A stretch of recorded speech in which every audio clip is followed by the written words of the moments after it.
G'day everyone, my name's Tim. Thanks for looking at my YouTube channel. I've had a lot of requests about how do people play the O Fortuna version that I've got on YouTube. Seems like a pretty popular clip, so I thought I'd give everyone a bit of a rundown of how it works. I'm going to assume a little bit of piano knowledge, so this isn't going to be a tutorial from absolute scratch, but I'll do my best. And let me know if you've got any other questions. Really, the key to this piece is all in the left hand. It's an ostinato, which means that it just repeats over and over. So if you can get the left hand sorted out, you're going to have a much better chance of being able to play the whole piece. So let's start with that. I've skipped over the introduction for now. We'll go straight into the left hand of the main theme. What you need to be able to do is stretch an octave over two Ds in your left hand. So D is between the two black notes, and the D an octave above as well. Your second finger needs to be able to reach the C next to the top D, there, and your third finger over the A. If you can play it all together, brilliant. If playing it all together is too hard, that's okay, because you can move your wrist around as you play the ostinato. So it starts at the bottom with the D, we go up to the C, down to the third finger middle on A, up to the octave, and we repeat.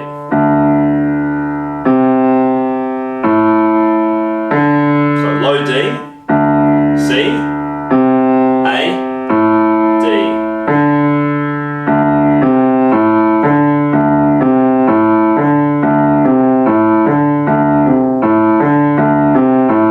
And just play that over and over until it becomes really comfortable. When you can do that, and you'll notice too that I'm quite happy to let my wrists move sideways. This is a really important skill when you're playing the piano in order to create flexibility. If you stay rock solid and rigid and try and play this without moving, I can already feel a heap of tension in my hand. So stay relaxed, let your hand move as it needs to, and it kind of will end up in a bit of a rolling. I kind of roll like this as I play it.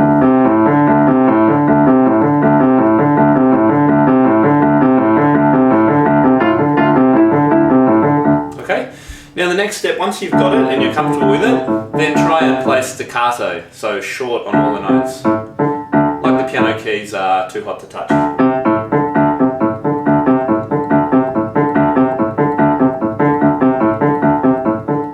Always stay relaxed though when you're doing it, okay? Any tension when you're playing the piano is going to cause dramas down the track.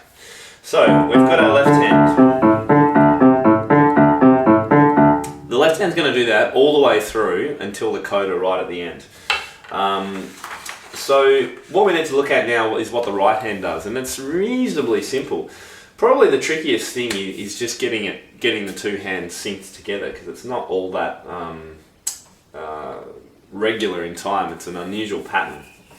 So you want to be able to find an F above middle C, which is this note here. That's your starting note. And I think I normally start with my third finger on that. And the right hand melody, we've got two Fs, two E's.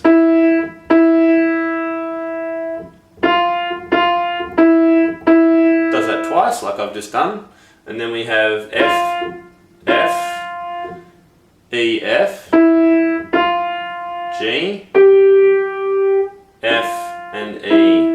So you're just working around these three notes, and I tend to use these three fingers because they're the strongest and the most easy to play evenly with.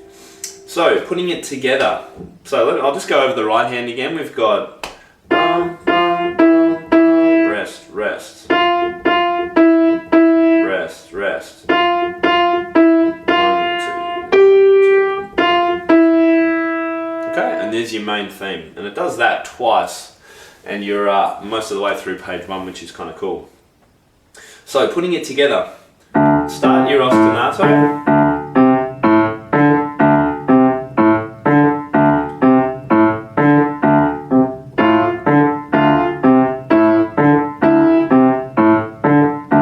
So let me do that again and show you what I was doing. The left hand, the first note in the right hand, the F here, actually starts when the ostinato gets to the A. So the right hand comes in when the left hand's got to the A. So I've got D, C together.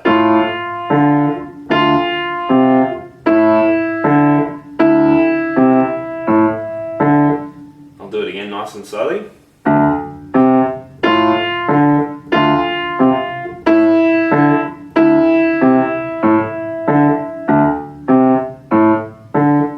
Okay. Getting those two in sync is a little bit tricky and will take time. Just do it nice and slowly as I've been doing, and you should be able to get the feel for the piece. Okay. Once you've started to get it together at that speed, then just slowly take it a little bit quicker.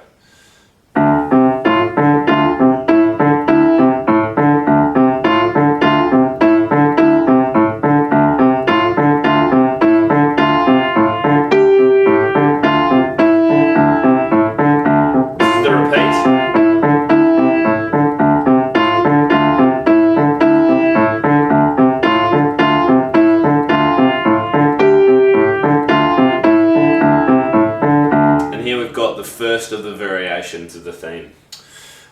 So that much there. If you're having a lot of trouble getting that together, then this piece might be a little bit ahead of where you're actually at.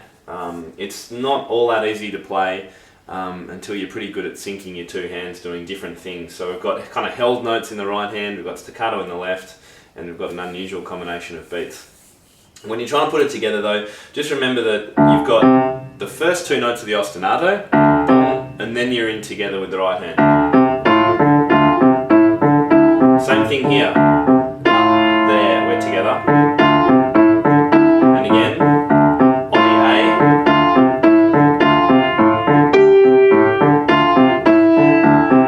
On the A. Okay. Yeah, the first, pretty much all that happens then is you've just got variations of that main theme. The first time it comes in, we add what we call a third above the starting note. So that was the F that I was playing. We're then going to add above that the note A, which we call this interval a third. One note, two notes, three notes, that's a third. So we're still using third finger on the F. Use now your fifth finger on the A. And then we come down to 2 and 4 on E and G. Comes in the same place with the ostinato. Two notes, D, C together. Does that again.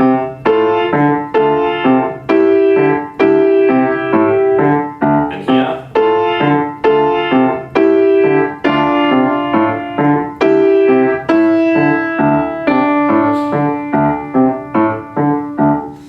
And then it goes back to the opening theme with just the single notes, and it does that through twice again. I may not have actually played that in the version I've got. I did a couple of cuts just to get to the most exciting bits sooner, because they're the bits I enjoy the most. The next step is the thirds with your third and fifth finger on the A, the F and the A, is then joined by an octave A down below, which gives it a much more powerful kind of sound because we're starting to use octaves. So the right hand then is here.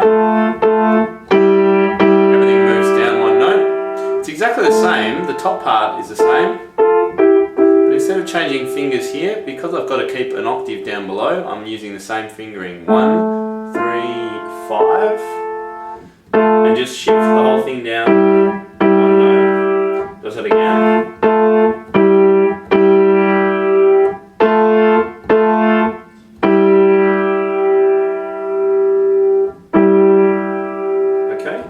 So from then on it starts to get a little bit trickier. We go into slightly different octave patterns, with F's being our octaves and A being the third. So the third's now at the bottom of the octaves.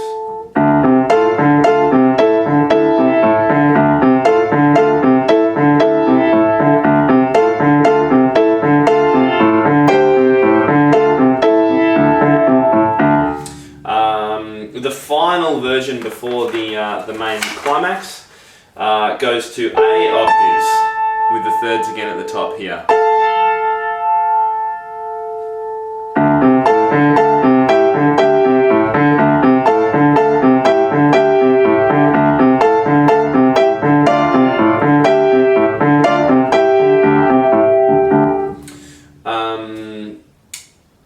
So the ending, if you'd like to be able to play the ending, it's just a series of triads, 3-note chords.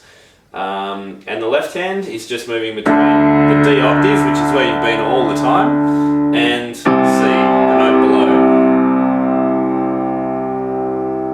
In the right hand, you start with a D major triad. I'll play it down here so you can see clearly the notes. They're the 3 notes I'm playing. D, F sharp, A, and I'm using 1, 3, 5. It moves from there to C major, those 3 notes, and back up, back down, and then to one other triad, and this is the only other one you need to know, and that's a D major in second inversion, which is this, F sharp, D, A, they're the 3 notes. So we have, I'll use 1, 2, 4, 3, 5, 1, 3, 5, sorry, 1, so 1, 3, 5 on the first one, 1, 2, 4, 1, 3, 5, 1, 2, 4, 1, 2, 3.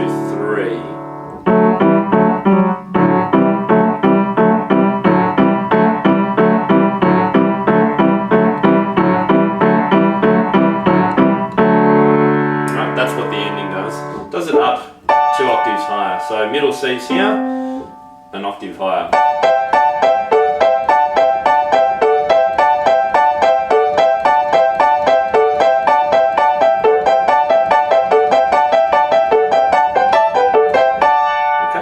Stay nice and relaxed again when you play that. The left hand is doing the only thing that's different, it just becomes more active. So the first time,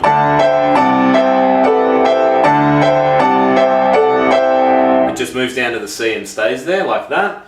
Then it keeps on moving back and up and down between the D and the C that I showed you earlier. So the full coda.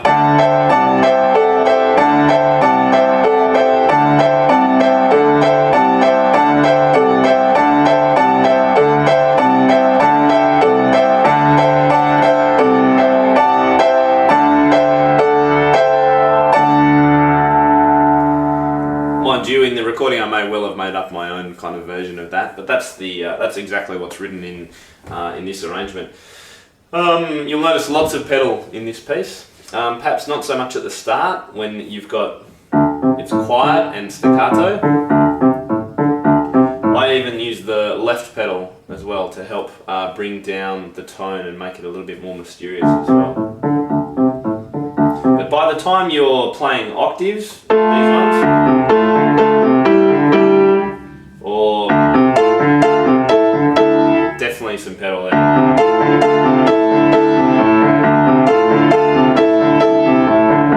Alright, and the same at the ending. Okay, pedal each time the left hand's moving. Sorry, pedal with the left hand in case you didn't hear me hear me what I was saying over my playing.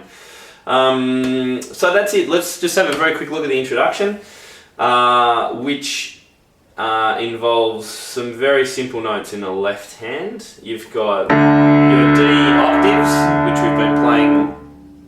which we've been playing all through. D, C, and B flat,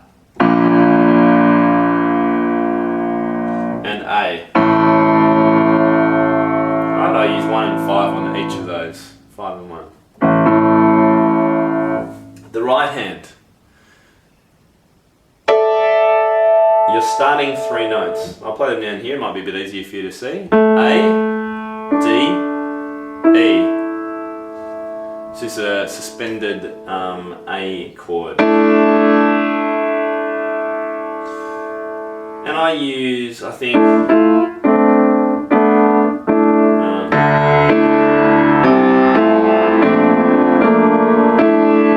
probably use 1 and 2 and 3 on those.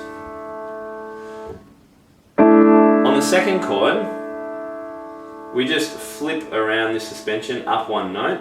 So instead of playing with your second finger, leave your third where it is, play with your 4th finger. So we get that sound.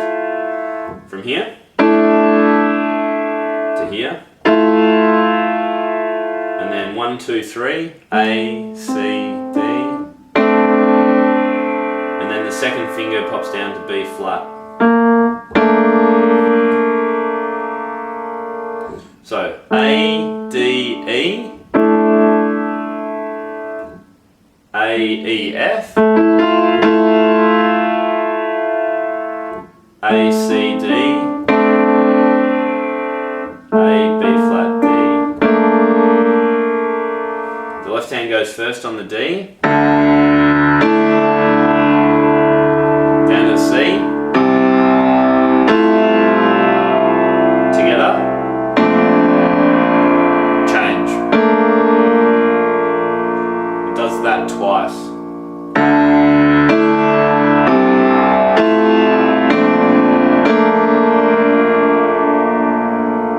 And the last one, we then go down to the A naturals. Nice and strong. Up in the right hand. A octaves. A, E and F.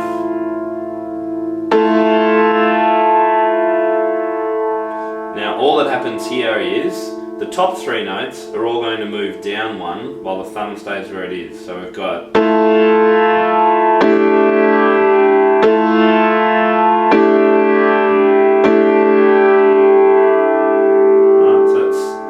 straightforward when you get your fingers around it. So we've got A, left hand,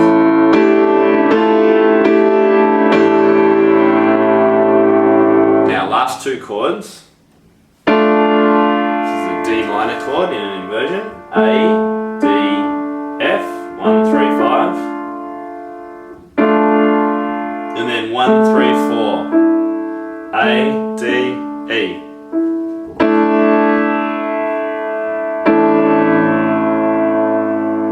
So the last phrase of that introduction, we had the octaves.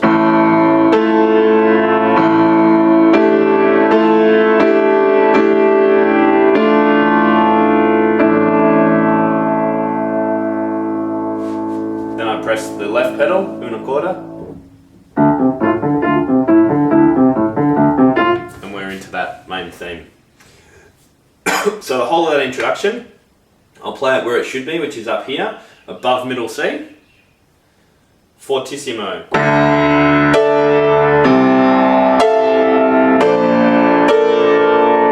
Break. Pedal all of this, yeah?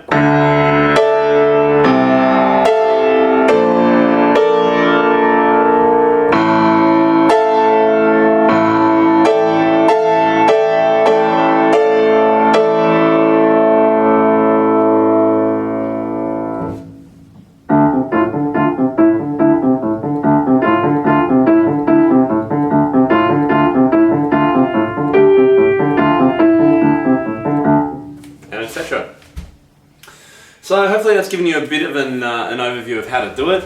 Sorry if my my introduction hasn't been as beginner oriented as you might need. Unfortunately, I've just got such limited time at the moment. That's about what I can do.